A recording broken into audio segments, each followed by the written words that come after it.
그러죠? 네. 네.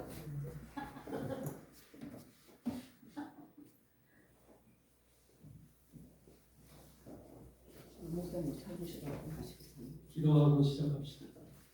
참 좋으신 여호와 하나님 아버지 감사를 드립니다.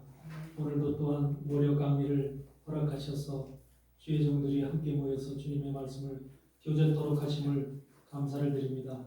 아버지께서 오늘도 하늘의 신령한 영으로 비밀한 계시의 영을 허락하여 주셔서 우리가 아버지의 마음을 알고 깨달아서 주의 뜻을 이뤄갈 수 있는 복된 종들 되게 하여 주시옵소서. 아멘. 마지막 종말을 살아가는 저희들이오니 이 종말에 우리가 깨어서 주님을 맞이할 준비를 할 수 있는 복된 종들, 생명의 종들 되게 하여 주시옵소서. 오늘날도 모든 것을 주님께 의지합니다. 주님 맡아주시고 책임져 주시고 저희들 피곤치 않도록 붙잡아 주시옵소서. 감사드리며 예수님 이름으로 기도드리옵나이다. 아멘. 아멘. 어제는 어버이날이죠? 네. 어버이 주일로 지키셨어요? 네네. 부모님께서 근데 사실은 우리에게 어버이는 영의 아버지이신 하나님이요. 아멘. 아멘. 아멘. 육의 아버지도 분명히 우리가 존재하기 때문에 우리가 존경하고 섬겨야 될 필요가 있죠. 네. 육의 아버지를 존경하면 장수한다 그랬죠. 네. 그래서 육의 아버지를 당연히 존경해야 되는데 섬겨야 되는데 우리가 세상이 악해질수록 또 현대 문명이 이렇게 발전해 갈수록 우리 어른들을 섬기는 것이 굉장히 지금 아주 어려워졌죠. 이런 세상에 우리가 살아가고 있습니다. 점점 우리의 마음이 예전의 마음 같지 아니하고 한마디로 말하면 타락된 마음, 변질된 마음. 그래서 그 현대주의적인 그 자기만 생각하는 그런 쪽으로 바뀌어가기 때문에 우리가 이런 마음도 전부 다 새롭게 하는 우리가 정립을 해야 될 필요가 있을 수 있습니다. 하나님을 섬겨야 되는데 하나님을 어떻게 섬겨야 될 것인가? 여러분들은 하나님을 여태까지 섬겨 오셨죠? 그래도 하나님을 믿고 신앙생활을 하면서 주의 종이 되면서 그동안 나는 하나님을 잘 섬겨왔다 이렇게 생각하시는 분도 있을 텐데 하나님은 어떻게 섬겨야 되는 것이 하나님 기뻐하시는 섬김이 될까? 세상에서도 자식들이 부모를 섬긴다고 하지만 부모를 섬기는 모습은 다 다르죠. 어떤 자식은 추석 때 명절 때 선물꾸러미 하나 사다 주고 또 어떤 자식들은 뭐 또 세계 여행 티켓이나 갖다 주고 이런 것으로 섬기는 사람들이 요새 많지요. 근데 하나님은 아버지는 진정한 육의 아버지는 어떤 섬김을 원해요? 여러분 같은 다 부모니까 자식들을 다 둔 어머니 아버지들이니까 어떤 자식이 아빠를 엄마를 섬기길 원하냐입니다. 어떤 식으로? 아버지의 마음을 부모의 마음을 아는 자식. 그렇지, 아주 정답을 얘기하셨어요. 부모의 마음을 헤아리고 네. 우리 부모가 지금 어떤 생각을 하고 계실까? 나를 위해서 지금 어떤 마음을 갖고 계실까? 그리고 부모가 자식을 생각하는 그 사랑의 마음, 그 고귀한 마음을 자식이 부모로부터 부모의 마음속에 있는 것을 찾으려고 노력하고 애쓰고 그리고 부모하고 자식 간에 항상 교제를 통해서 교통하고 이런 것이 항상 필요하겠죠. 이런 자식들이 진정한 부모를 섬기는 자식이겠죠. 하나님도 마찬가지죠. 하나님도 우리가 하나님을 섬겨야 되죠. 우리가 신약 시대의 계명이 뭐예요? 하나님 사랑과 이웃 사랑. 하나님을 사랑해야 되는데 하나님을 사랑하는 것이 그냥 무조건 사랑한다는 말을 해서 사랑하는 게 아니라 하나님을 사랑하는 그 무언가가 하나님을 우리에게 주셨어. 사랑하는 방법을 우리에게 주셨다니까. 근데 그 방법이 과연 뭐예요? 하나님을 알고 하나님을 사랑하는 방법. 하나님의 마음을 헤아릴 수 있는 방법을 우리에게 주셨어. 그게 바로 말씀이죠. 성경 말씀을 우리에게 주셨다고. 그러니까 성경 말씀을 우리에게 주셔서 우리는 그 말씀을 통해서 하나님의 마음을 발견할 수가 있는 거예요. 우리 영의 아버지의 마음이 어떤 마음을 갖고 계신가? 또 영의 아버지가 우리에게 하나님의 아들이 되고 하나님의 자녀가 된 우리에게 어떤 약속을 하고 계신가? 이런 것들을 하나님은 전부 다 성경 속에 밝히고 있기 때문에 성경을 만약에 우리가 읽지 않고 성경을 깨닫지 못한다면은 하나님의 마음조차도 발견할 수가 없는 거예요. 세상에서는 아버지의 육신의 아버지의 마음을 발견하기 위해서는 전화를 하거나 계속해서 교제를 통해서 연락을 통해서 또 부모하고서 대화를 통해서 발견하겠지만 하나님은 우리에게 대화의 그 모멘텀으로 주신 것이 말씀이라는 거죠. 그러니까 우리가 하나님과 대화하기 위해서는 말씀을 모르면 대화가 안 되는 거예요. 말씀을 그냥 말씀을 읽는 것으로 끝나는 것이 아니라 말씀을 읽고 그것을 이해하고 깨닫고 하나님의 마음이 이렇구나라는 것을 내가 깨달아야 돼, 발견해야 되는 거예요. 그래서 그것을 우리는 이 땅에 살면서 그 하나님의 깨달은 말씀을 하나님이 이런 말씀, 이런 마음이시로구나 하고 깨닫고 그치는 것이 아니라 그 깨달은 마음을 우리의 삶 속에서, 우리의 믿음 속에서, 신앙 속에서 그걸 지켜가는 거예요. 그게 바로 하나님과 우리와의 사이에서 성경을 통한 우리에게 약속이야. 그게 언약이야, 언약. 그러니까 우리가 세상에서 수많은 그런 효도해야 된다, 다 섬겨야 된다 하는 말은 수없이 듣고 살아왔습니다. 특히 어버이날이 되면은 온 교회들이 어버이 주일로 해서 어떻게 아버지 어머니를 어떻게 섬겨야 되는지 이런 것들에 대해서 설교를 듣고 하죠. 진정으로 우리는 이 땅에서 살아가면서 우리가 바라보고 가는 세상은 이 세상이 아니라 저 세상 사람들은 하나님을 알지 못하는 세상 사람들은 세상을 바라보고 나가고 세상 나라에 자기들의 꿈이 있고 소망이 있고 모든 목적이 있어. 목적이 세상 나라 속에 목적이 있다고. 근데 우리는 목적이 어디 있어요? 하나님의 나라에 목적이 있어. 하나님의 나라에 목적이 있고 하나님의 나라가 우리의 꿈과 소망이야. 우리가 가야 될 나라, 우리가 가야 될 나라가 하나님의 나라인 거야.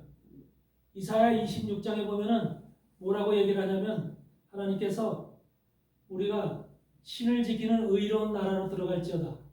신을 지키는 의로운 나라로 들어갈지어다 하면서 뭐라고 하냐면 하나님의 믿음을 지키는 그 나라로 의로운 나라로 들어가는데 그런 자에게 평강의 평강으로 이르게 하리라. 평강의 평강에 이르기라 하리라고 하면서 뭐라고 하냐면 그런 사람들은 하나님을 의뢰한 자들이라 그렇게 얘기를 하나님을 의뢰했다. 이사야 26장 한번 펴보세요.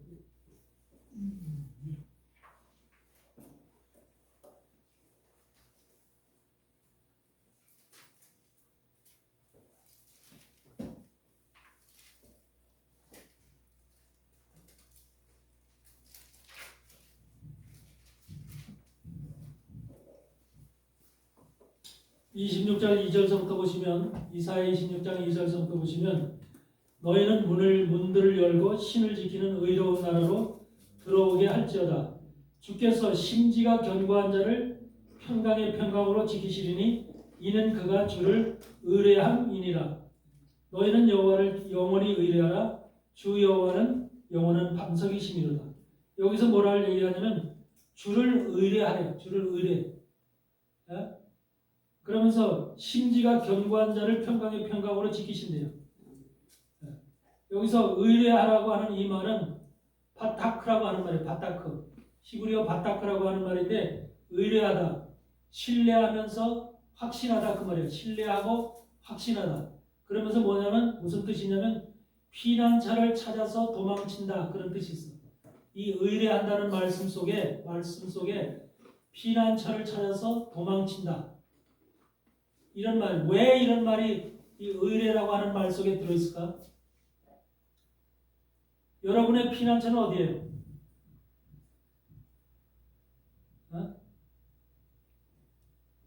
돈 많은 집으로 피난해? 견고한 성으로 도망치면 되는 거예요? 이 세상에 사는 우리들은 유일한 우리의 피난처, 그것도 하나님을 믿고 신앙을 가진 여러분들은 유일한 피난처가 어디냐면 하나님의 나라야. 하나님의 나라. 유일한 피난처. 아멘. 아멘. 그 유일한 피난처로 우리는 어떻게 해야 돼요? 이 세상으로부터 도망해야 되는 거예요. 도망쳐야 되는 거예요. 이 세상이 우리가 안주할 땅이 아니라, 세상이 아니라 우리가 안주하고 영원한 나라로 영원히 가야 될 곳은 하나님의 나라. 그 나라가 우리의 피난처가 돼서 내가 어떻게 하면 그 나라, 하나님의 나라로 갈 것인가, 이 땅에서 하나님의 나라로 내가 이동할 것인가라고 하는 그 피난처를 항상 생각해야 돼요. 그런데 그 피난처를 생각하려면 뭐가 있어야 되냐면 내가 꼭 심지가 견고해서 붙잡는 뭐가 있어야 돼. 그 붙잡아야 될 뭐가 뭐예요? 예수님인 거예요. 예수 그리스도를 붙잡고 예수님이 만들어 놓으신, 예수님이 우리에게 허락하신, 세우실 그러한 하나님의 나라, 거룩한 나라, 영광의 나라, 생명의 나라, 그 나라를 우리가 도망쳐 피난처로 삼고 그 땅을 향해서 나가야 되는 것입니다. 아멘? 아멘. 근데 대부분의 사람들은, 세상 사람들은 당연히 피난처가 어디냐면은 자기들의 피난처가 자기들의 성공, 자기들의 권위, 직업, 뭐 사장이 되고 뭐 국회의원이 되고 뭐가 되고 직업을 가져서 그런 것이 자기의 피난처가 되고 또 자기의 돈이 피난처가 되고 이런 세상에서 사람들이 좋아하는 그런 것들을 자기네 마음의 피난처로 삼고 그것을 향해서 모든 사람들이 걸어가고 있는 거예요. 우리도 예전에는 하나님을 진정으로 깨닫지 못했을 때는 우리가 걸어가는 길이 성공을 위해서 걸어가고 출세를 위해서 걸어가고 돈을 위해서 걸어가고 그렇게 살았던 삶이 우리의 삶이에요. 근데 예수님을 만나고 나서 우리의 삶의 방향이 완전히 바뀐 거죠. 삶의 방향이 바뀌어서 이제는 우리가 이 땅이 우리의 피난처가 아니고 이 땅이 우리가 눌러 살아야 될 그런 처소가 아니고 우리가 가야 될 처소는 영원한 하나님이 우리에게 기업으로, 우리에게 생명으로 허락하신, 약속으로 우리에게 주신 그 영원한 나라, 영원한 피난처가 우리에게 있다는 거예요. 아멘. 이것이 믿어져야 돼요. 아멘. 먼저 우리의 신앙에서 가장 중요한 것이 뭐냐면 교회를 다니는 게 신앙이 아니에요. 교회를 다니는 것이 신앙이 아니라 어떻게 내가 지금 믿고 있는 이 신이, 하나님이라는 분이, 예수님이 약속하신 그 땅이 어딘가, 약속하신 그곳으로 나는 분명히 가겠다고 하는 단호한 결단이 있어야 되는 거예요. 결단이. 그런 사람을 여기서 뭐라고 얘기해? 심지가 견고한 자라고 얘기를 하고, 심지가 견고한 자. 무엇에 대해서 심지가 견고해요? 하나님이, 주님이 만들어 놓으시고 주님이 약속하신 그 나라를 향한 내 마음의 심지가 견고하다는 거예요. 그 나라를 붙잡고 간다는 소리죠. 당연히 세상 사람들은 세상에 모든 목적을 두고 소망을 두고 꿈을 두고 살아갑니다. 그러고 살다가 그냥 가는 거예요. 죽는 거예요. 영원히 흙이 돼버리는 거예요. 그러나 여러분은 흙이 돼서는 안 돼요. 여러분 영원한 나라에서 부활체로 하나님과 영원한 꿈을 꾸면서 영광의 세계에 들어갈 그런 준비를 해야 되는 사람들인 겁니다. 아멘? 그래서 여러분은 흙이 되는 게 아니에요. 고린도전서 15장에 보면 우리가 부활장에 우리의 몸이 어떻게 변할 것이라는 것이 다 기록되어 있죠. 우리는 썩어질 육으로 이 땅에 태어난 게 아니에요. 하나님께서 마지막 때는, 심판의 시간 때는 우리를 알지 못하고 깨닫지 못하는 사람들은 전부 다 흙이 돼서 흙으로 돌아갈 수밖에 없지만 하나님의 사람들은 여러분이 진정으로 하나님을 만나고 하나님을 정말로 섬기고 하나님을 나의 영의 아버지로 온전하게 지키고 정말로 의뢰한 그런 사람들은 여러분들이 가야 될 곳이 있는 거예요. 그리고 여러분들에게 약속한 그것을 여러분들은 반드시 붙잡아야 된다는 것이죠. 고린도전서 15장에도 그래서 그런 말씀이 있잖아요. 우리가 보면은 42절에 뭐라고 그랬어요? 죽은 자의 부활도 이와 같으니 썩을 것으로 심고 썩지 아니할 것으로 다시 살며 욕된 것으로 심고 영광스러운 것으로 다시 살며 약한 것으로 심고 강한 것으로 다시 살며 육의 몸으로 심고 신령한 몸으로 다시 사나니 육의 몸이 있은즉 또 신령한 몸이 있느니라. 육신의 부모로부터 우리가 육의 몸을 물려받았잖아요. 그렇죠? 부모 없이 태어난 사람은 없죠. 근데 우리가 육의 몸을 물려받았듯이 신령한 몸이 있대요. 하나님의 말씀이에요. 내 말이 아니라 하나님의 말씀. 신령한 몸이 있대요. 그 신령한 몸은 육의 몸과는 달라요. 육의 몸은 흙이 될 수밖에 없고 땅으로 들어갈 수밖에 없는 그런 몸이지만 신령한 몸은 하나님과 같이 주님과 같이 영원한 세계에서 신령한 그런 세계에서 들어가서 살 수 있는 죽음이 없는 영원한 생명을 가진 그런 몸을 가리킵니다. 병드는 것이 없고 썩은 것이 없고 아픈 것이 없고 슬픔이 없고 눈물이 없는 그런 나라, 하나님의 나라에 가서 우리가 사는 것이죠. 이것이 바로 신령한 몸이죠. 그래서 여기서 46장을 보면은 그런즉 먼저 신령한 자가 아니요 육이 있는 자요 그 다음에는 신령한 자니라. 육이 있는 자가 먼저라는 거죠. 그러다 그 다음에 신령한 자라는 거예요. 그러니까 우리가 지금 육에 있지만은 육에 있는 현실을 나의 목적으로 두고 살면 안 되는 거죠. 우리는 신령한 몸을 향해서 나가야 될 자고 신령한 몸을 꿈꾸며 소망하며 나가야 될 그런 믿음의 종인 거죠. 이것이 중요한 겁니다. 이것이 우리가 하나님을 의뢰하면서 우리의 심지가 굳은 그런 마음을 가지고 하나님 앞에 나가야 될 우리의 모습인 거죠. 그래서 49절에 보니까 그런 말씀이 있어요. 흙에 속한 자의 형상을 입은 것 같이 하늘에 속한 자의 형상을 입으리라. 여러분 우리가 사람이 죽으면 슬프기도 하지만 부모가 죽었을 때도 슬프고 그러기도 하지만 육신이 보다가 보여지는 육신이 있다가 없어지면 섭섭하기도 하고 아쉽기도 하고 마음속에 참 뭔가 허전하죠. 이런 것이 있죠. 근데 영의 세계에서는 그런 게 없어요. 영의 세계는 죽는 게 없습니다. 네. 거기서는 온전히 기쁨과 희락과 즐거움밖에 없어요. 아멘? 빨리 간다는 소리 하지 마세요. 다 때가 되어 가는 거예요. 여러분 우리나라하고 시부리하고 고대 시부리하고 참 재미난 게 있어요.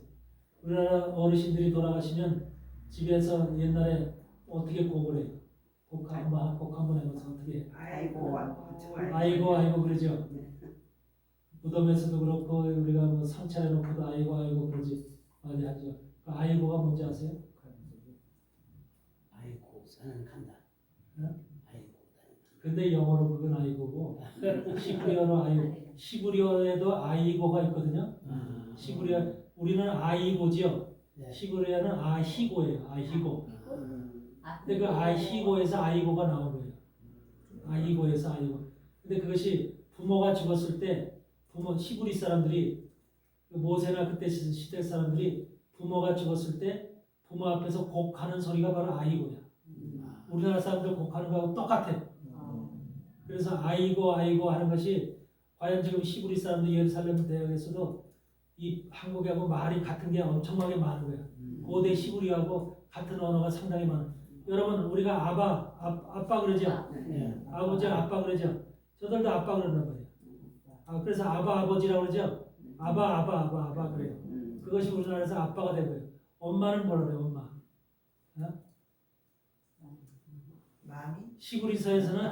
시브리어에서는 엄마를 이마 그래. 이마 그런데 그 말이 전부 다 우리나라에 가서 아빠 엄마로 바뀐 거예요. 근데 시브리 언어학 연구자들이 그걸 연구해 보니까 한국하고 이 한국의 언어하고 지금 사용되어지는 언어들하고 시브리 고대 언어하고 같은 게 너무나 많은 거예요. 그래서 이 뿌리가 과연 어디서 왔느냐, 한국의 언어 뿌리가 어디서 왔느냐라는 것에 굉장히 지금 관심이 많아요. 그래서 시브리 사람들이 결론은 요새 최근의 결론은 뭐냐면 2024년도서부터 그들이 내린 결론은 한국이 동방의 이스라엘하고 멀리 떨어져 있잖아요. 떨어져 있는데도 불구하고 한국이 아마 우리의 형제다. 형제라는 생각을 가지고 있어요. 형제. 우리의 형제 백성이다. 그리고 우리나라에 지금 이 시브리 대학에서도 다 시브리 네타냐후 수상까지는 다 인정한 소리잖아요. 우리나라에 바로 이스라엘의 제사장 가문이 우리나라에서 뿌리를 내리고 살고 있거든. 제사장 가문. 제사장을 코헨이라고 그러죠. 코헨 가문이 우리나라에서 살고 있죠. 역사적으로 계속해서 한 2000년 이상을 살고 있다고 우리나라에서. 근데 그 사람들이 그 사람 코엔 그 계보를 지키고 있는 그 집단이 우리나라 지리산에 있잖아요. 지리산에서 살고 있다고. 산골 속에. 근데 그들이 지금까지도 그 6월절 제사서부터 이런 모든 것들을 다 지키고 있어. 그 안에서. 이런 것이 신비한 것을 예루살렘 학자들이, 히브리 대학 학자들이 와서 다 탐험을 다 했어. 견학을 다 했어. 그래서 결론을 내리길, 당신들은 우리하고 한 핏줄이다. 이렇게 결론을 냈어. 그런 정도로 우리나라가 그냥 생기고 그냥 탄생되고 그냥 뭐 고조선에 의해서 그냥 만들어진 나라다. 우리 역사는 그렇게 가르쳐왔지만 그런 것이 아니에요. 하나님 안에서 이스라엘과 우리나라는 특별한 관계 속에 있는 나라다. 하나님이 우리나라를 그래서 우리나라 초대교회 시대는 이스라엘을 세워서 복음을 세계에 전파하기 위해서 이스라엘이라는 나라를 세웠지만 종말에는 주의 재림을 예비하기 위한 나라로 대한민국을 세우셨다는 거예요. 이게 특별한 이스라엘과 우리나라의 관계예요. 종말의 모든 사역이 사명이 어디에 있냐면은 대한민국에 있다는 거예요. 대한민국. 그래서 대한민국 사람들이 좀 믿음이 좀 특별하죠. 다른 나라 사람들하고는 좀 다르죠. 이런 특별한 유별난 믿음을 가지고 있는 것이 세계 속에서 유별난 믿음을 가지고 있는 대한민국밖에 없어. 기독교 안에서 새벽 예배를 하는 나라 대한민국밖에 없어요. 네? 새벽 예배를 하고 또 우리가 새벽 예배, 수요 예배, 금요 철야, 뭐 주일 예배 이렇게 계속 우리는 그런 것을 아주 교회에서 습관적으로 다 해왔잖아요. 이런 나라들이 없다는 거예요. 미국에서도 예배는 주일 예배밖에 없어. 미국 사람들은 주일 예배밖에 안 드려요. 그것도 오전 예배 한 번 딱 드리고 끝나. 그러니까 그만큼 예배라는 것에 대해서 한번 깊이가 없어. 그리고 관심이 상당히 지금 떨어져 있죠. 그런데 대한민국 사람들은 미국에 있건 어디가 있건 아프리카에 있건 새벽 예배서부터 다 한다는 거예요. 이런 것들이 한국 사람들이 가지고 있는 뭐라고 할까? 신앙적 기질이라고 할까? 특별한 다른 나라 사람들하고 다른 이런 것들을 가지고 있다는 것이 왜 그럴까? 한국 사람들이 뭔가 특별나서 하나님이 그렇게 만드신 거라. 하나님께서 대한민국 사람들을 그렇게 만드셔서 역사 속에서도 이 나라를 지켜오신 것이 5,000년의 역사를 가지고 있으면서 대한민국을 지키신 것이 하나님의 뜻이고 하나님의 섭리고 하나님의 손으로 보호하셨기 때문에 이 땅이 지킴을 받은 것이지 우리나라는 벌써도 그렇지 않았다면 우리나라는 맥혀도 벌써 맥혔을 않아요.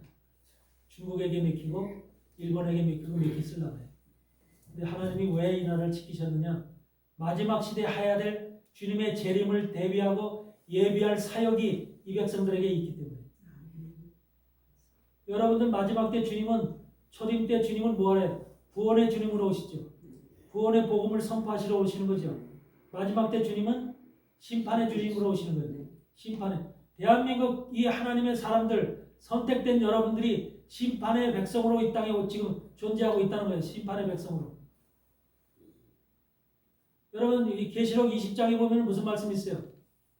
보좌에 하나님 보좌에 앉은 자들이 있어. 보좌에 앉은 자들이 앉은 자가 아니라 앉은 자들이 있어. 복수지요.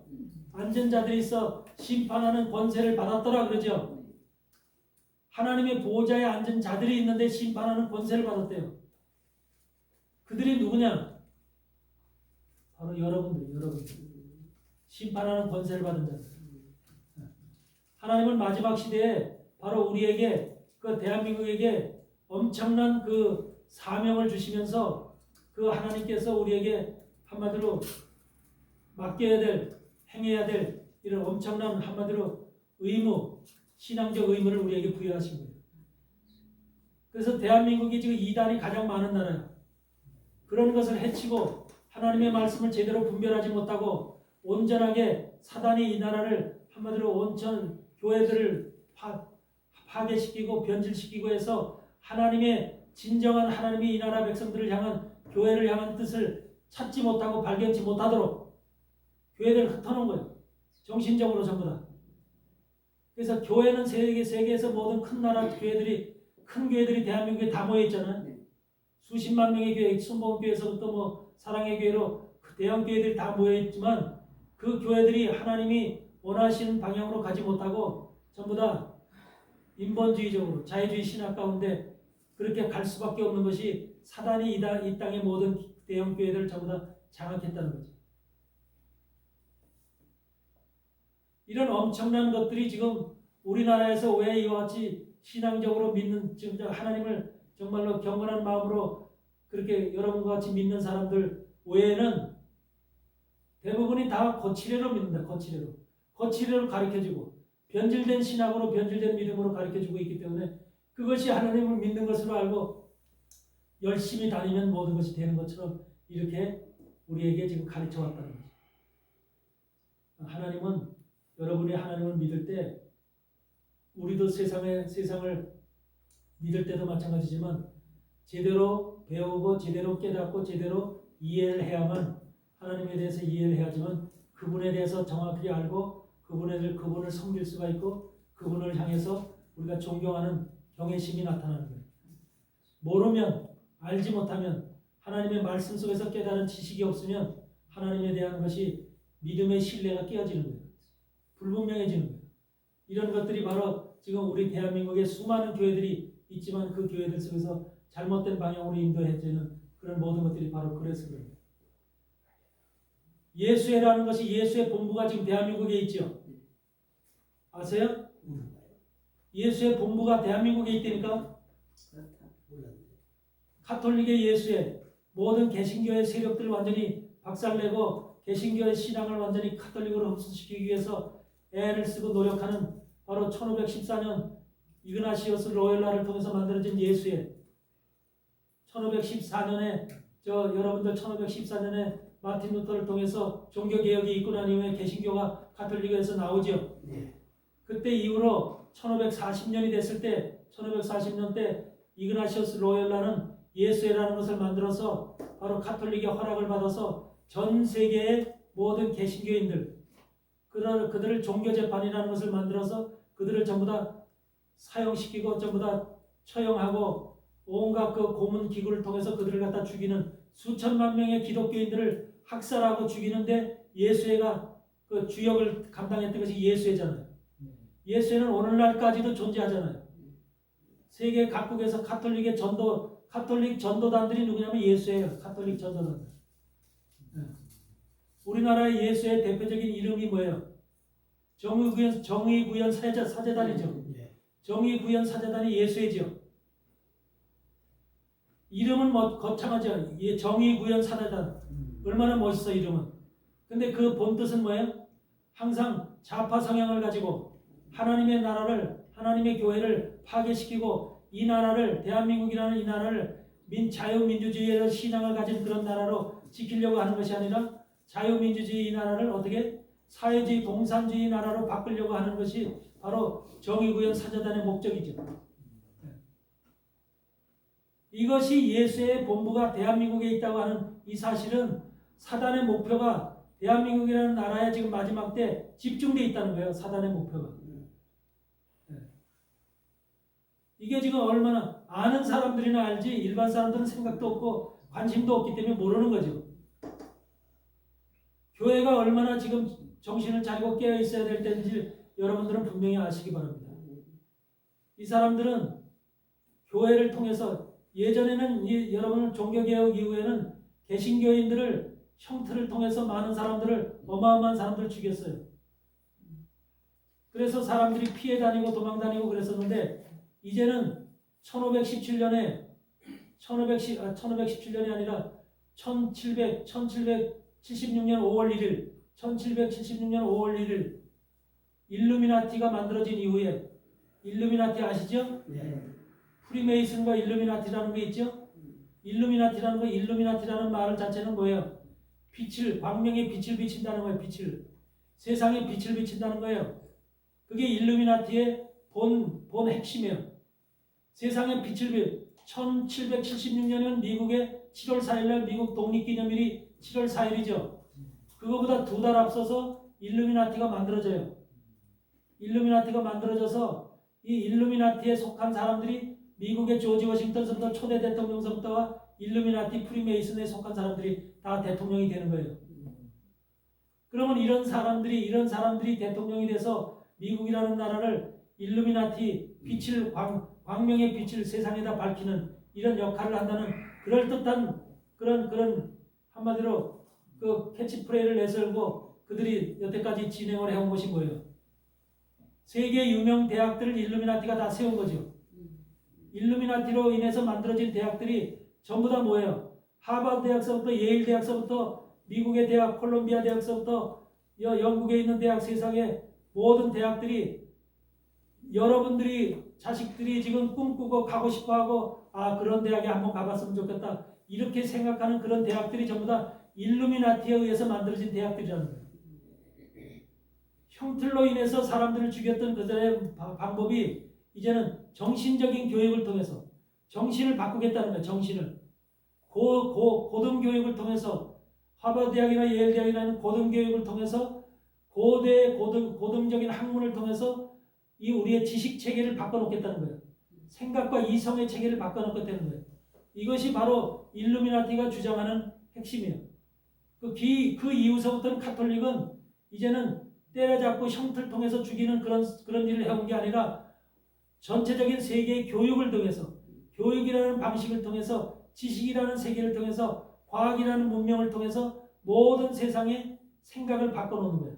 하나님에 대한 생각, 하나님의 관심, 하나님에 대한 모든 것을 이런 것을 다 끊어놓는 거예요. 그래서 과학계, 오늘날 현실의 과학계는 하나님과 거리가 멀고 하나님을 부인하는 것들이 왜 그래요? 여러분 과학자들 중에서 하나님 믿는 사람들이 드물지요? 네. 왜 그럴까? 학문이 그렇게 가르친 거예요. 학문이. 그렇게 카톨릭의 이그나시오스 로일라를 통해서 만들어진 이 예수회와 또 그 일루미나티가 바로 그런 교육기관들을 수많은 세계의 교육기관들을 만들어 놓고 그 교육기관들을 통해서 바로 잘못된 지식을 고등교육을 지식을 집어넣어서 우리가 하나님을 알지 못하고 깨닫지 못하게 발견치 못하게 하나님 쪽으로 방향을 틀지 못하게 우리 인간을 그렇게 한마디로 자기네들 사로잡아 놓은 거예요. 사단의 생각으로 사단의 지식으로. 이것이 바로 지금 세상의 교육의 풍토고 대한민국의 서울대학서부터 모든 연세대학서부터 고려대학 모든 대학들이 전부 다 이와 같이 일루미나티 산하에 있다는 거. 우리가 생각할 때는 뭐 명문대학이다 그러지만요. 사실은 하나님 볼 땐 쓰레기 대학이에요. 쓰레기 대학. 하나님이 없는, 말씀이 없는, 생명이 없는 그런 대학은 하나님 볼 때 쓰레기 대학인 거예요. 우리가 인생으로 똑똑해서 인생으로 성공하고 인생으로 잘 나가면 뭐합니까? 결과적으로 그건 뭐예요? 인생으로 잘 나가봤자 뭐가 돼요? 도둑놈밖에 더 돼요? 도둑질하고 사기치는 것밖에 더 돼요? 국회의원들이 하는 일이 뭐예요? 백성들 사기치는 거죠. 백성들에게 그런 말을 하면서 사기꾼 하면서 자기 다 돈 뽑아먹는 거죠. 백성들은 지금 사업이 안 되고 돈이 없어서 지금 뭐 국가에서 저는 뭐 10만 원, 15만 원 이런 돈 막 지금 뿌리고 있는데 그들은요 세상 사업이 안 되고 경제가 안 좋아도요 그들 통장에는 자꾸 돈이 계속 쌓여요. 국회의원들 통장에는 권력을 가지고 있는 놈들 속에는 전부 다 돈들이 쌓인다니까. 이런 것이 뭐예요? 세상의 교육이나 세상의 풍토는 바로 이런 식으로 가고 있는 것이 현실인 거예요. 여러분들은 하나님의 종이잖아요. 나는 정말로 여러분들한테 강조하고 싶은 것이 하나님의 종이면 진짜 종다운 종이 되라 그 말이에요. 종다운 종. 하나님의 종도 아니고 세상에 속한 자도 아니고 하나님 나라에 속한 자도 아니고 이것도 아니고 저것도 아닌 자가 되지 말라는 거예요. 우리가 바로 뭐가 있어요? 누가복음 9장에서 무슨 말씀했어요? 주님이 너는 나를 따르라 부르잖아요. 사람을 부르니까 그 사람이 뭐라고 그래요? 부모한테 가서 부모를 장사 지내고 온다 그러죠. 그러니까 죽은 자들은 죽은 자들에게 하라 그러고 너는 나를 따르라 그러죠. 그랬더니 그러면서 뭐라 그래? 주님이 덧붙이는 말이 쟁기를 들고 뒤를 돌아보는 자는 내게 합당치 않다 그러죠. 쟁기를 들고 뒤를 돌아보는 자는 내게 합당치 않다. 하나님이 여러분을 부를 때 나를 따르라고 부른 것이거든요. 아멘? 믿습니까? 아멘. 나를 따르라고 부른 거예요. follow me라고 나를 부른 거예요. 보네포가 얘기하죠. 보네포의 책이 바로 follow me라고 하는 나를 따르라는 책이 있죠. 2차 대전 때 바로 독일이 항복하기 바로 한 달 전에 이 순교를 당한 보네포라는 신학자가 있죠. 보네포 독일에 히틀러한테 대항해서 저거를 조직체를 꾸몄던 그런 그 신학자인데 이런 사람이 걸려가지고서 한 달 전에 독일이 항복하기 한 달 전에 이 목매달아 죽지요. 순교를 당한다. 그 사람이 썼던 책이 바로 나를 따르라는 보네포라는 나를 따르라 폴로움이라고 하는 그런 책이에요. 그런데 그런 책이 저처럼 우리는 주님을 따르는 자들이야. 아멘? 주님을 따르는 자들. 세상을 따르는 자가 아니라 대통령을 따르는 자가 아니라 내가 존경하는 이 땅의 사람을 따르는 자가 아니라 하나님 나라를 만들고 세우신 그 여호와 하나님 예수 그리스도를 따르는 것이 우리의 목표고 우리의 사명이고 우리가 걸어가는 길이라는 거죠. 아멘? 이 사명을 잃어버리면 안 돼요. 이런 사람들이 이렇게 되어지는 사람들은 뭐야? 세상을 어떻게 해야 돼요? 세상을 같이 손잡고 쟁기를 잡고 뒤를 돌아봐야 돼요. 쟁기를 잡고 뒤를 돌아보면 안 돼요. 안 돼요. 세상과 원의 결별을 해야죠. 세상의 욕심적인 삶과 세상적인 모든 목표와 세상적인 소망과 꿈을 다 내려놔야 되죠. 우리의 소망과 꿈은 어디에 두고 있어야 돼요? 하나님 나라, 주님이 약속하신 그 언약의 나라, 약속의 나라, 생명의 나라를 바라보면서 우리가 꿈을 두고 있어야 되죠. 특히 마지막 시대는 이것이 우리에게 더 강력하게 작용을 해야 되죠. 왜? 마지막 시대는 어떤 사단이 어떻게 역사를 해요? 우는 사자, 택하신 자라도 우는 사자같이 덤벼서 넘어뜨리고 쓰러뜨리고 죽이려고 하는 것이 사단이죠. 여러분들도 하나님이 택하신 자지만 여러분들도 한마디로 사단의 미혹을 통해서 여러분들 어떻게 하면 저 인간을 넘어뜨릴까 하고서 사단이 머리를 쓰고 계획을 하고 있다고요.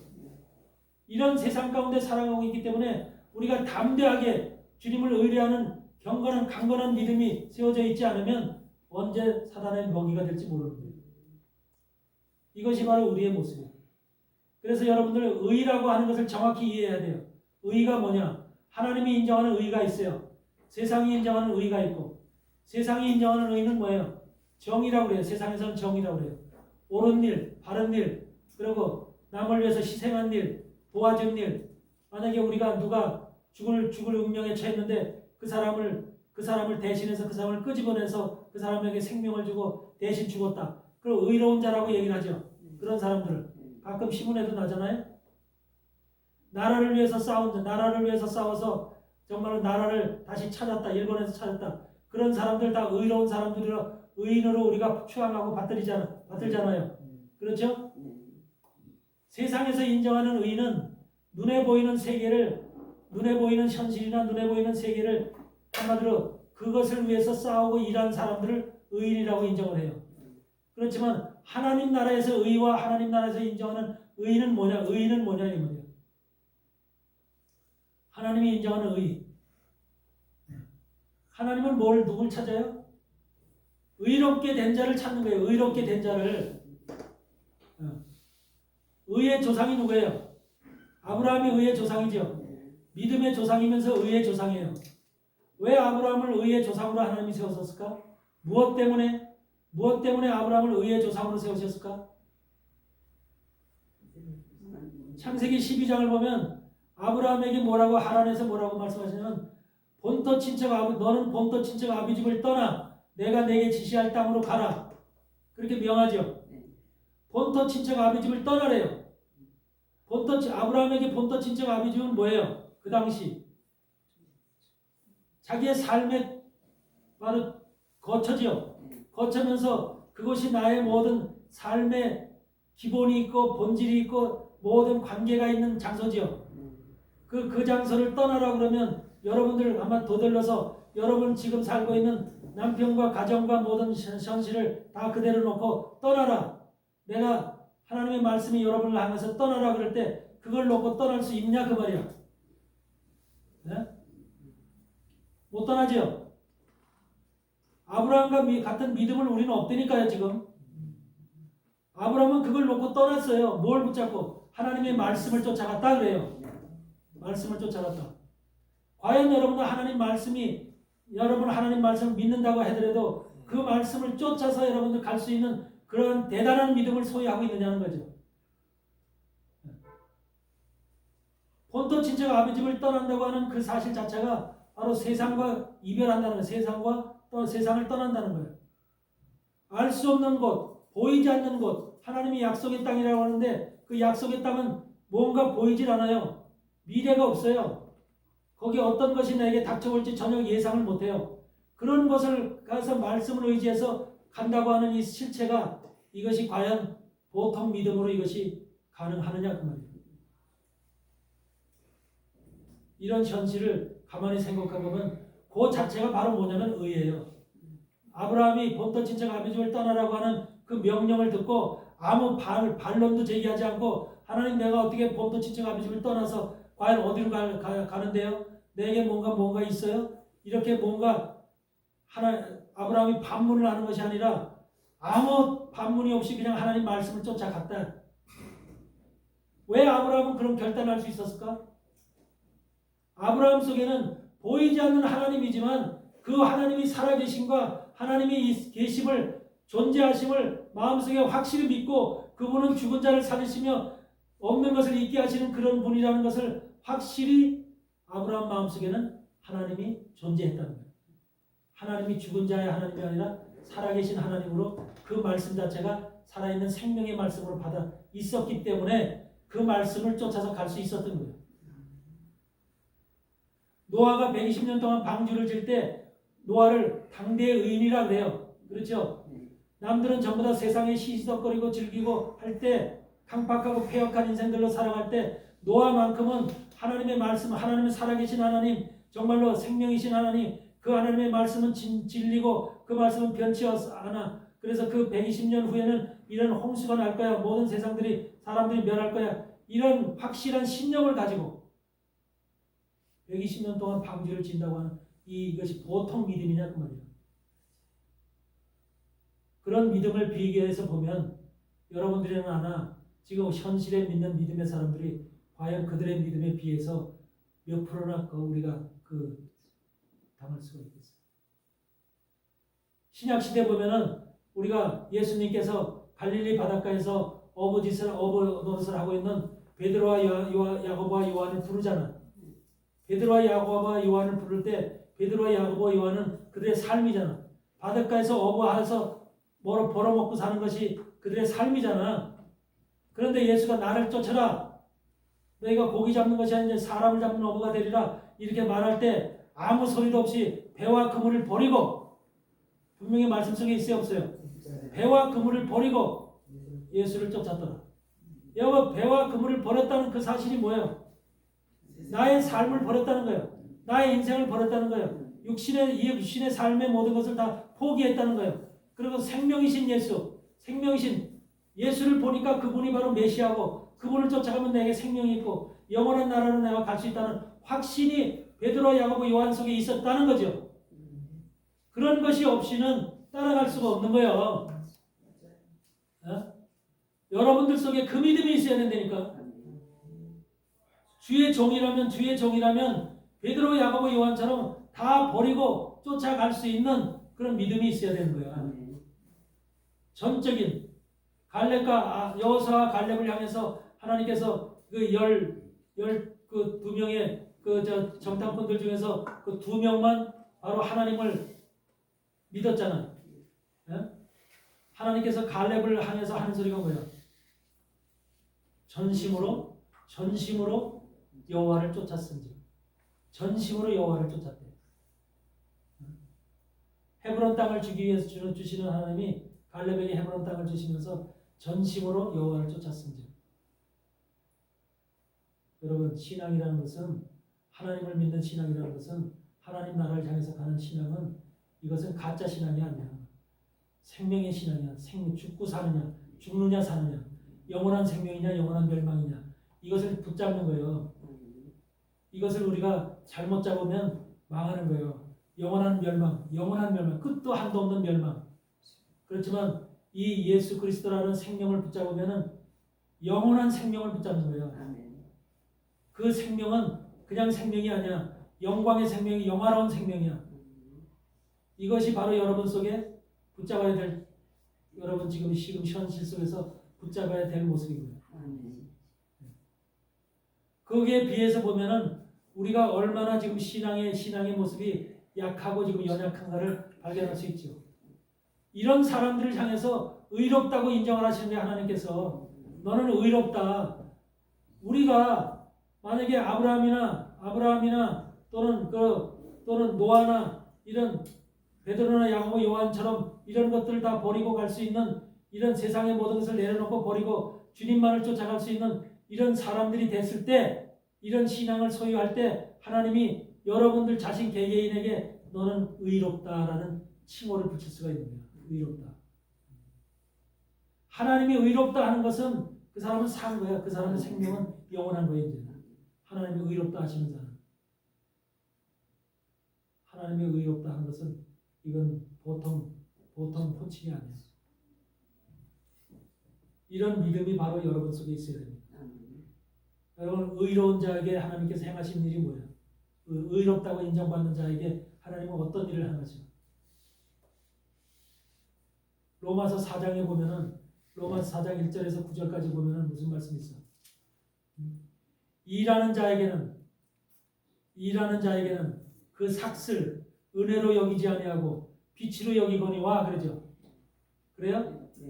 무슨 일을 하고 있어요? 지금 성경에서 얘기하는 일하는 것이 무슨 일이에요? 하나님 나라의 일을 한다고 지금 하는 거잖아요. 세상 일을 하는 것을 일한다고 지금 비유하는 게 아니잖아요. 하나님 나라의 일을 해. 근데 일하는 자는 그 삭슬 은혜로 여기지 아니하고 빛으로 여기거니와, 그래요.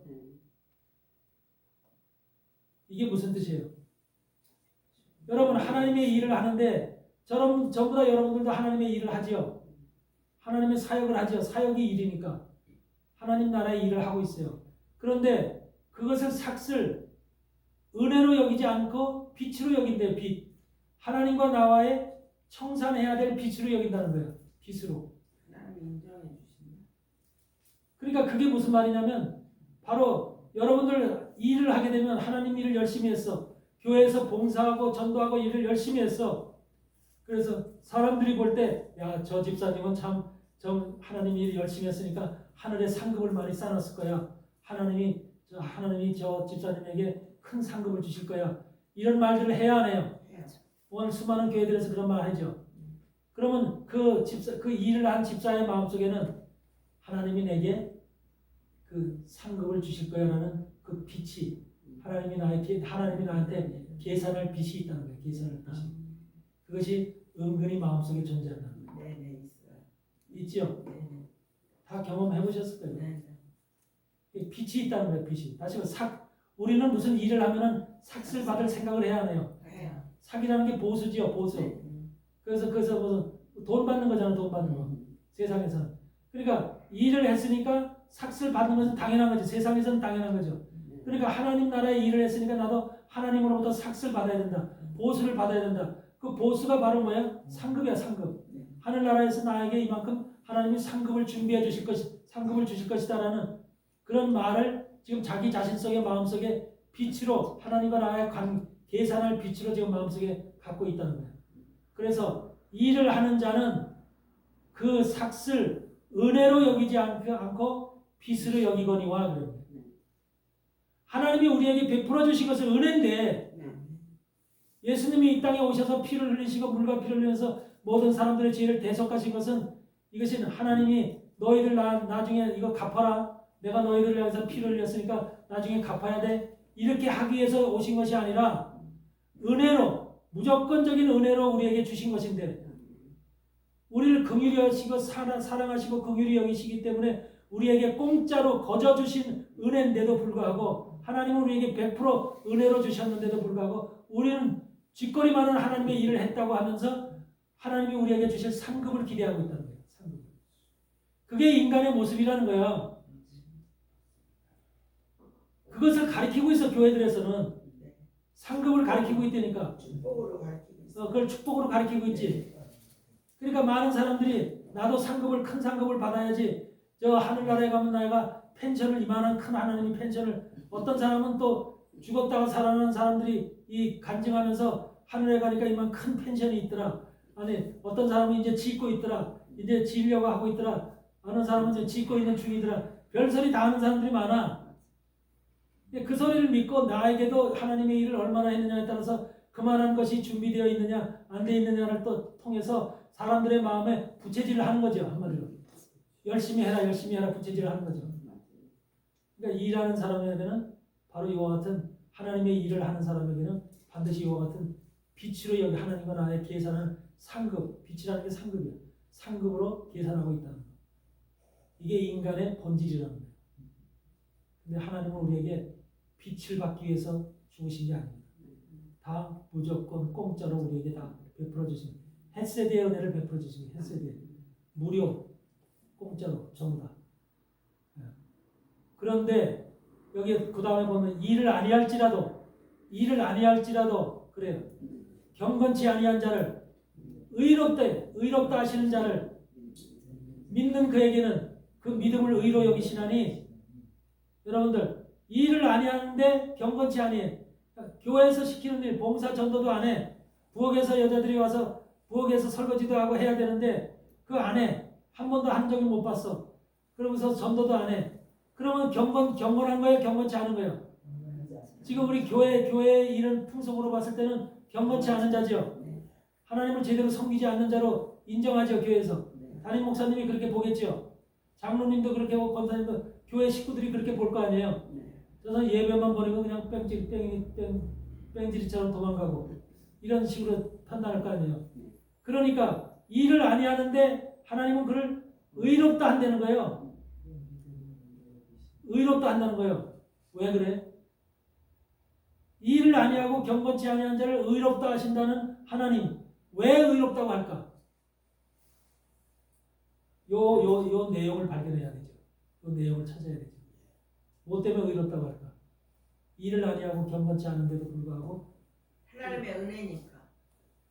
또 아니면 거저받았으니 거저.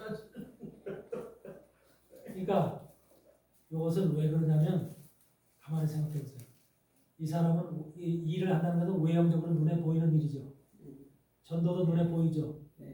부엌에서 일하는 것도 청소하는 것도 다 눈에 보이죠.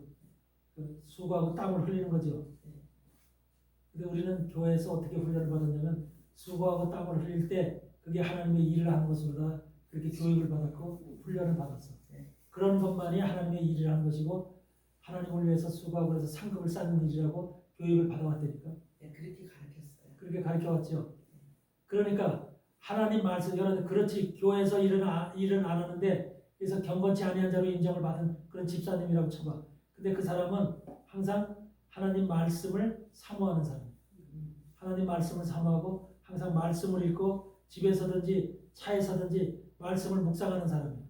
지하철을 타고 가든 버스를 타고 가든 하나님 말씀을 마음으로 계속해서 묵상한다는 것이 바로 하나님과 교제한다는 거예요. 교제한다는 것이 기도한다는 거예요.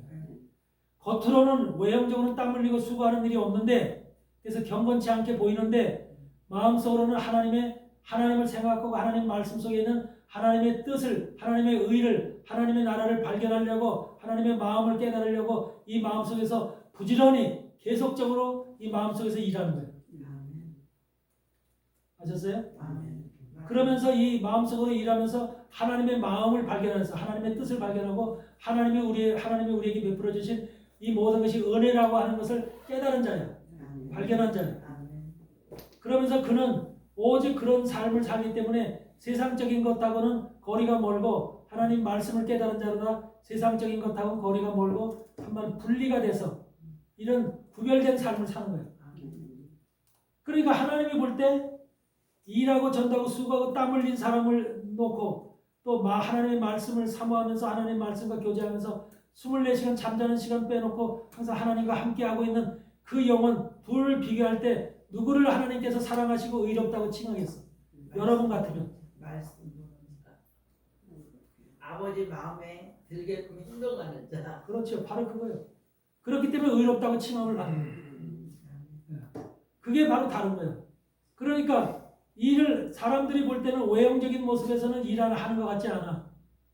그런데 마음으로는 항상 하나님의 말씀을 사모하고 하나님의 말씀을 깨닫기 위해서 심령으로 항상 하나님과 교제하고 있는 거예요. 이런 사람들이 바로 하나님으로부터 의롭다고 칭함을 받는 거예요. 의롭다고. 그런데 이 의롭다고 칭함을 받는 사람, 다윗이 그랬고 아브라함이 그랬고 모세가 그랬고 모든 성경의 선지자들이나 주인공들은 전부 다 이렇게 의롭다고 칭함을 받은 사람들이에요. 의롭다고. 하나님 너는 의롭다. 세상을 잡다가 한 손으로는 세상 잡고 한 손으로는 하나님 잡고 양손으로 이렇게 잡고 가는 사람이 아니라 세상에 속한 것들을 다 내려놓고 오직 하나님 붙잡고 하나님을 의지하면서 의뢰하면서 가고 있는 하나님 나라를 알기 위해서 세상에서 하나님 우리 부모의 마음을 깨닫기 위해서 노력하고 애쓰는 그런 사람들처럼 하나님의 마음을 깨닫기 위해서 알기 위해서 애쓰고 노력하는 그런 믿음의 사람들을 하나님은 의롭다고 얘기하는 거예요. 그러니까 여러분들이 바로 그러한 존재들이 돼야 되는 거예요. 그런 하나님의 말씀 가운데 속해서 하나님의 말씀을 붙잡고 하나님으로부터 그런 의롭다고 인정받는 그런 사람이 여러분들의 신앙이 그게 바로 마지막 시대 주의 종의 모습인 거예요. 그런 사람들한테 어때요? 여러분 그런 의롭다고 인정받은 사람도 죄를 져야 안 져요? 죄 져요. 네? 의롭다고 인정받은 사람 죄 질까 안 질까? 그래도 죄 져요. 그렇죠? 예. 우리는 육신을 가진 사람이라 죄를 항상 불법과 죄를 항상 저지를 수 있는 존재들이에요. 대표적인 사람이 누구야? 다윗. 다윗은 의롭다고 인정받은 사람인데 의롭다고 인정받은 사람이 바로 뭐를 해? 왕이 됐을 때 밧세바의 아내를 우리아의 아내인 밧세바를 취하죠. 그러면서 우리아를 죽이기 위해서 전쟁터 앞에 잡혀서 팔마다 죽게 하죠. 이 현상을 한번 생각해 보면 다윗이 얼마나 잔인한 짓을 했던 것인가, 악한 짓을 했던 것인가. 하나님을 모르는 사람도 그런 짓을 할 텐데 하나님을 아는 사람이 그런 짓을 했어. 이게 다윗이 한 짓이야. 그런데 하나님이 다윗이 한 짓에 대해서 너 죄악스스가 이만큼 이렇게 벌을 받고 징계받아라. 그 얘기 우리아의 아내를 취했을 때 그 얘기를 해야 돼요.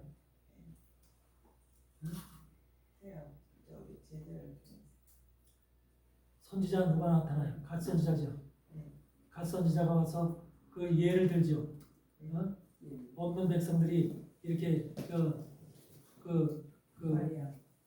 없는 백성들의 예를 통해서 너는 바로 가진 자가 이와 같은 것을 취했다. 그러면서 이제 그걸 갖다 예를 들어서 얘기를 하죠. 그렇지 예를 하지만 다윗에게 직접적인 엄청난 죄를 졌음에도 불구하고 그것을 하나님께서는 덮어주신다는 거예요. 덮어주신다. 이게 바로 특징인 거예요. 여러분들 아브라함도 인간이고 노아도 인간이고 모세도 인간이고 다 다윗도 다 하나님 우리 같은 육신을 가진 인간들이에요. 인간들은 전부 다 죄악을 저질 수밖에 없는 존재들이에요. 근데 하나님으로부터 의롭다고 인정을 받은 그런 사람들에게는 지금 로마서 4장에서 뭐라고 그래요? 6절 7절에서 불법을 사하심을 받고 죄를 가리우심을 받고 그 죄를 인정치 아니하실 사람은 복이 있도다. 여러분 죄를 졌는데 의롭다고 인정받은 사람이 죄를 졌는데 불법을 행했는데 그 불법을 사하심을 받는데 죄를 인정치 않는데 죄를 가리우심을 받는데 이것을 뭐라고 하냐면 다윗의 행복이라고 얘기해요. 다윗이 그런 행복을 받은 거예요. 밧세바의 아내를 우리아의 아내를 밧세바를 취했지만은 엄청난 죄를 저질렀지만 하나님으로부터 사하심을 받고 가리우심을 받는 거예요. 그게 다윗의 모습이에요. 여러분들 그런 사람이 되고 싶어요? 안 되고 싶어요? 여러분들도 죄를 질 수 있죠. 나도 여러분들 다 육신을 가졌고 살기 때문에 밥을 먹고 다 그렇게 살고 있는 인생들이기 때문에 우리가 언제든지 여러분들 나가서도 이렇게 길 가다가도 어떤 사람이 뭐하면 시기하고 정지하고 판단할 수 있는 그런 마음들이 막 생기죠. 네. 마음속에서 무엇을 판단하는 것들 막 생기잖아요. 뭐 하고 있는 모습이 이상하다든지 이상한 그 뭐 냄새를 풍기고 다닌다든지 뭐 이러면 왜 저 가면서 그 사람들한테 멸시하고 이런 마음속에서 나도 모르게 그리스도인으로서 해야 되지 않을 뭔가 순간적으로 올라오잖아요. 육신 속에서 우리는 각가지의 것들이 순간순간적으로 올라오게 되어 있거든요. 불법도 올라오고요, 죄도 올라와요. 다 열거를 안 해서 그렇지 우리 속에 쌓여 있는 불법과 죄를 다 하면은 말도 못하게 산같이 쌓여 있어요. 그런데 의롭다고 하나님으로부터 인정을 받은 자는, 다시 말하면 의롭다고 인정을 받은 것은 베드로, 야고보, 요한처럼 배와 그물을 버리고 예수를 쫓는 것처럼 그런 마음을 가지고 예수를 쫓아가는 그 사람들은 바로 하나님께서 불법을 사하심을 받고 죄를 가리우심을 받고 죄를 인정치 않는 그런 존재들이 된다는 거예요. 다윗의 행복이 다윗만이 갖는 행복이 아니라 바로 우리에게도 동일하게 미치는 행복이라는 거죠. 아멘. 이해되세요? 아멘.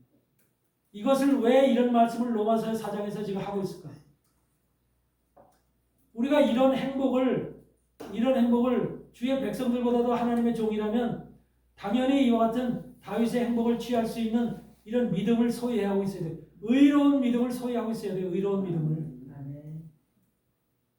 이것이 중요한 겁니다. 근데 의로운 믿음이라고 하는 그 자체가 쉬운 믿음은 아니에요.